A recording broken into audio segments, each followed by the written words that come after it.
Hallelujah, praise the Lord. ஆண்டவராகிய இயேசு கிறிஸ்து நாமத்தினால் உங்களை வாழ்த்துகிறேன். கர்த்தர் உங்களை ஆசீர்வதிப்பார். இந்த நாள் மெய்ப்பணி சத்தம் சங்கீதத்தின் புஸ்தகம் 34ஆம் அதிகாரம் 4ஆம் வசனம் 5ஆம் வசனம். அவர்கள் அவரை நோக்கி பார்த்து பிரகாசம் அடைந்தார்கள், அவர்கள் முகங்கள் வெட்கப்படவில்லை. அவர்கள் அவரை நோக்கி பார்த்து பிரகாசம் அடைந்தார்கள். யார்? ரட்சிக்கப்பட்டவர்கள், தேவனை நம்பினவர்கள், தேவன் பேரில் அளவில்லாத விசுவாசம் வைத்தவர்கள், அவர்கள் பிரகாசம் அடைந்தார்கள். நீங்க சும்மா ஒரு தானியேல் எதிர்பார்க்க வச்சுக்கலாம். தானியேல் அவரை நோக்கி பார்த்த ஒரு மனிதன், சாதாரண ஒரு மனிதனாக, ஒரு அடிமையாக அந்த தேசத்துல அந்த தானியேல் கர்த்தரை நோக்கி பார்த்தபடியினால் தினந்தோறும் ஜெபிக்கிற மனுஷன், 3 வேளையும் ஜெபிக்கிற மனுஷன், அவரை நோக்கி பார்த்து கொஞ்ச காலத்துல பார்த்தீங்கன்னா ஒரு பிரகாசமான மனிதனாய் மாறிவிட்டார்.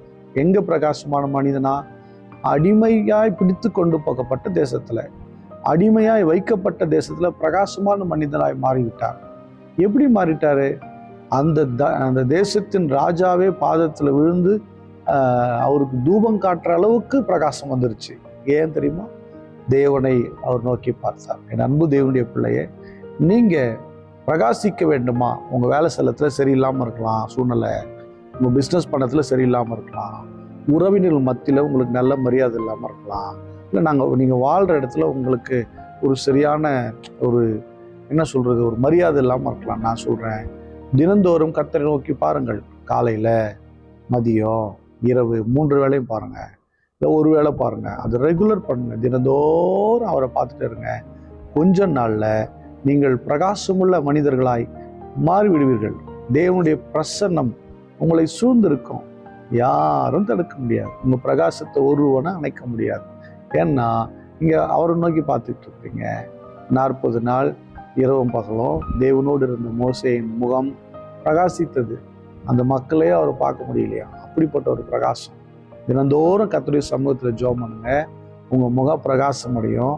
நீங்கள் ஒரு பிரகாசமுள்ள மனிதனாக, அதாவது மற்றவர்களுக்கு வெளிச்சம் கொடுக்கக்கூடிய மனிதனாக நீங்கள் மாறிவிடுவீர்கள்.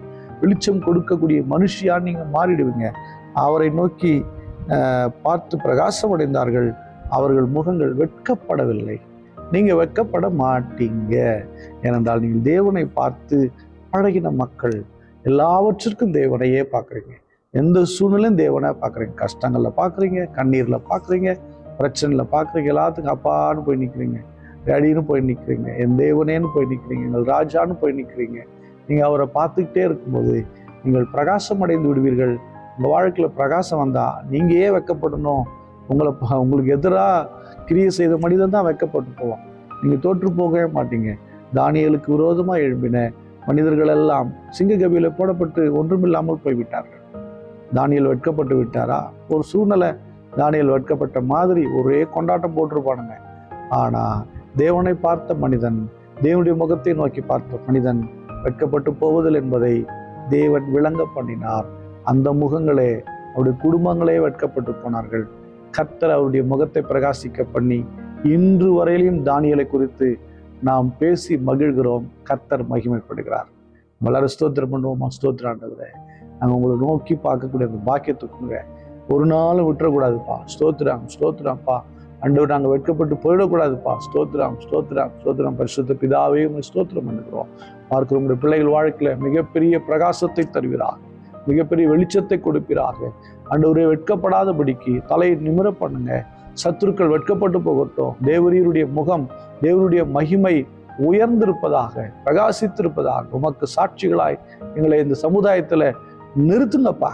இயேசு கிறிஸ்துவின் நாமத்தினால் ஜெபிக்கிறேன், ஜீவனுள்ள நல்ல பிதாவே. ஆமென். God bless you. Bye-bye.